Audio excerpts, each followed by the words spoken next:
Good evening दोस्तों। Actually आज मैं इवनिंग को एक वीडियो बना रही थी। जैसे कि दोस्तों हम सब जानते हैं, जैसे कि हमारा शरीर पंच तत्व से बना हुआ होता है, जैसे कि आप भी सब जानते होंगे। सबसे पहले मेरे सारे भाई बहनों को नमस्ते, छोटों को बहुत सारा प्यार, बड़े बुजुर्गों को मेरा नतमस्तक प्रणाम। जैसे कि दोस्तों हम सब जानते हैं हमारा शरीर 5 तत्व से बना हुआ है। तो मुझे पूजा करने के बाद, अभी उठने के बाद एक अर्जेंट चैनलिंग हुई जो कि मुझे आप लोग से शेयर करना था। जैसे कि धरती, आकाश, जल, अग्नि, वायु, है ना।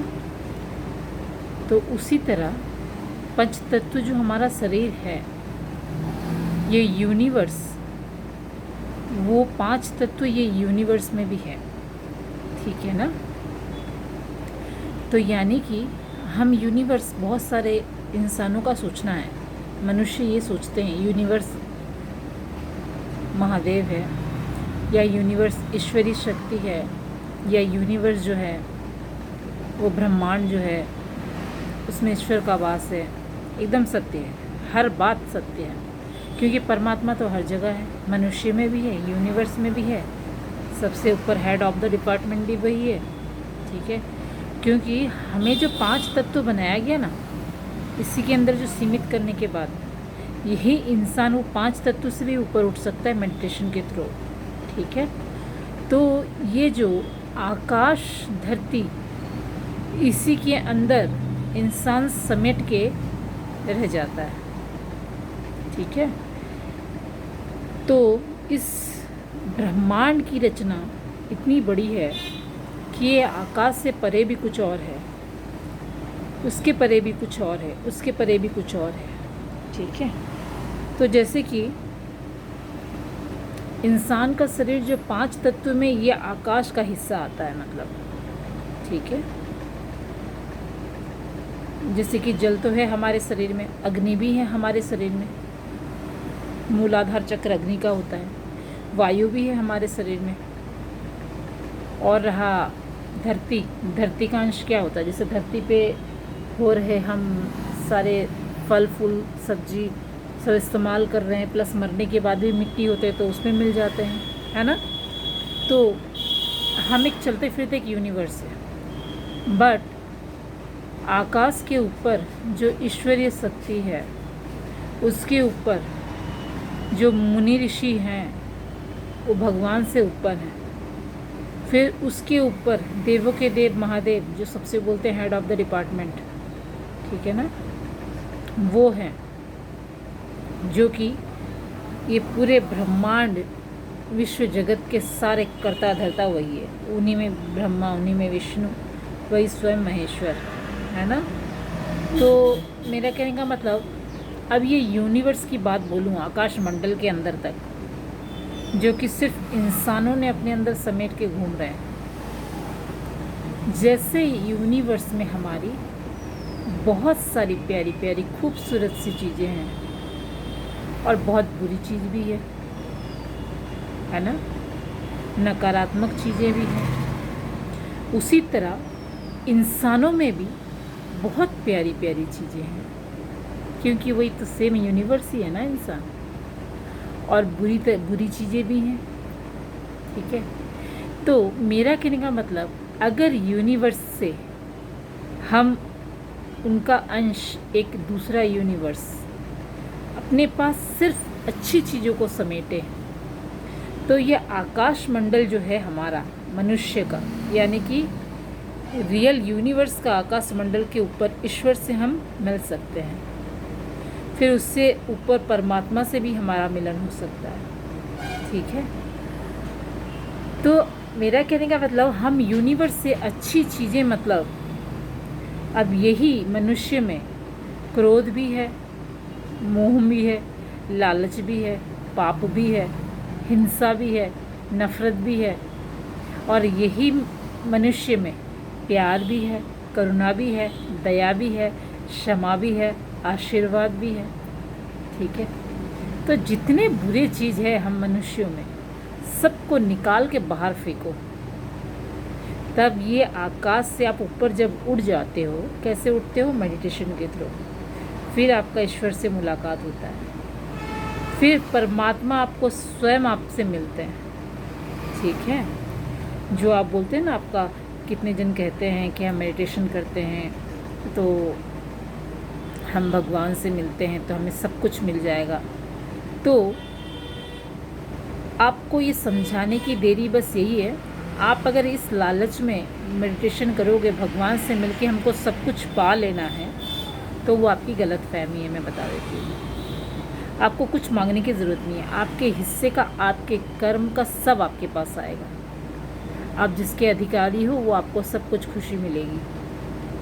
आप कुछ नहीं करोगे, सिर्फ पूजा पाठ में लगे रहोगे, मेडिटेशन करोगे, भगवान को नीचे अपना जब तब से अपना प्रसन्न करके आप बुला लोगे और उनसे बोल लोगे भगवान हमें इतना सारा बैंक बैलेंस प्रॉपर्टी दे दो, सब हिस्सा दे दो, वो दे देंगे क्या? नहीं। भगवान स्वयं बोलते हैं पाप को छोड़ना है, मोह को छोड़ना है, लालच को छोड़ना है। तो हमें किसी भी चीज़ का लालच नहीं करना है ना। हमें सिर्फ अपना कर्म करना, वो भी अच्छे विचारों के साथ, गलत विचारों के साथ में। जब इंसान लोभ करता है, पैसा कमाने का होड़ होता है, तो उसके मन में लालच भरने के बजाय अगर ये भाव रहे कि हमें किसी और के लिए कुछ करना है, तभी हमको अपने कर्म में सक्षम होके पैसा कमाना है और खूब तेज़ी की तरफ आगे बढ़ना है, ऊपर उठना है, तो स्वयं परमात्मा आपको खींचते हैं ऊपर। ठीक है ना। तो हमें हमेशा अपने भगवान पे, अपने ईश्वर पे विश्वास रखना है, सच्चाई के मार्ग पे चलते हुए खूब मेहनत करते रहना है और अच्छे कार्य के लिए पैसा कमाना है। अपने परिवार को भी खुश रखना है, अपने आप को भी खुश रखना है, दूसरों को भी खुश रखना है, दूसरों के लिए कुछ कर गुजरने में तत्पर रहना है, ज़रूरतमंद लोगों की सहायता करना है, जीव जंतु के प्रति दया भाव रखना, उनके लिए कुछ करने में सक्षम रहना है आपको, तब आप आगे बढ़ सकोगे। वरना आप सिर्फ पूजा पाठ करोगे, मन में अगर आपकी गंध भरी रहेगी, जैसे अच्छाई है बुराई है, बुराई का त्याग जब तक नहीं करोगे तब तक वो भाव तक नहीं पहुंच पाओगे। ठीक है ना। तो ईश्वरी तत्व जो है बहुत पवित्र ऊर्जा है, तो उसके लिए आपको अंदर से पवित्र होना है, तब आप उसकी उपलब्धि कर पाओगे। अदरवाइज़ अगर आपके अंदर कहीं भी कुछ भी थोड़ा सा गलत भाव जहाँ आया, अहंकार आया, पाप आया, क्रोध आया, मोह आया, तो आपको भगवान जो है ना समझ लेता है। ठीक है ना। मेरा सिर्फ कहने का तात्पर्य यही है दोस्तों, मैं आपको इतनी खुल के ये नॉलेज दे रही हूँ बिकॉज़ मैं खुद स्वयं चाहती हूँ हर मनुष्य का जो अधिकार है अपने ईश्वरीय अंश को जागृत करना, ईश्वर से हमें कनेक्ट होना, ईश्वर को पहचानना, बुरे विचार को त्यागना, लालच को त्यागना, मोह को त्यागना, गलत रास्ते पे जाने से अपने आप को बचा लेना, ये सब चीज़ों का त्याग करके आप सर्वश्रेष्ठ ईश्वर के परमात्मा के प्यारे बच्चे बनोगे। ठीक है। तो आप सब अपना ख्याल रखें, स्वस्थ रहें, मस्त रहें, बिंदास रहें। आप सब मेरा वीडियो को लाइक करने के लिए, शेयर करने के लिए, सब्सक्राइब करने के लिए आपको thank you so much. God bless you all. ओम नमः शिवाय। परमात्मा की कृपा सब पे बरसती रहे।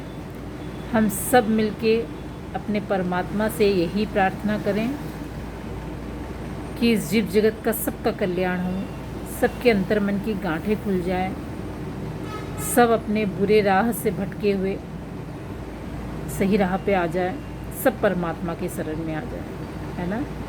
बोलो जयकारा। हर हर महादेव। जय शिव शंभू। ओम नमः शिवाय। जय माँ वैष्णो देवी की, है ना। ओम साई राम। तो मेरा कहने का मतलब दोस्तों, मैं जो ये बात आप लोगों को बता रही हूँ, आप ये बिल्कुल ना सोचें कि हम इतनी गलतियाँ कर चुके हैं लाइफ में, अब हमारा कुछ नहीं हो सकता। इसके ऊपर भी एक कहानी है दोस्तों, मैं दूसरा वीडियो कभी डाउनलोड करूँगी तो आपको डालूँगी ज़रूर, कि हमारे भगवान किसी के लिए एक लिमिट रखते हैं। जैसे अगर इंसान है उसके लिए भी गलती करने की एक लिमिट होती है। ठीक है ना। 50 गलती करे, 25 गलती करे, 75 गलती करे, 100 गलती के बाद फिर सज़ा होती है। अगर आप 50 गलती करके माफ़ी मांग के अच्छे राह पे अगर चलते हो ना, तो भगवान आपको अपनाता है और ज़रूर अपनाता है। ठीक है, सब अपना ध्यान रखें। Stay positive, stay blessed, God bless you all, I love you all.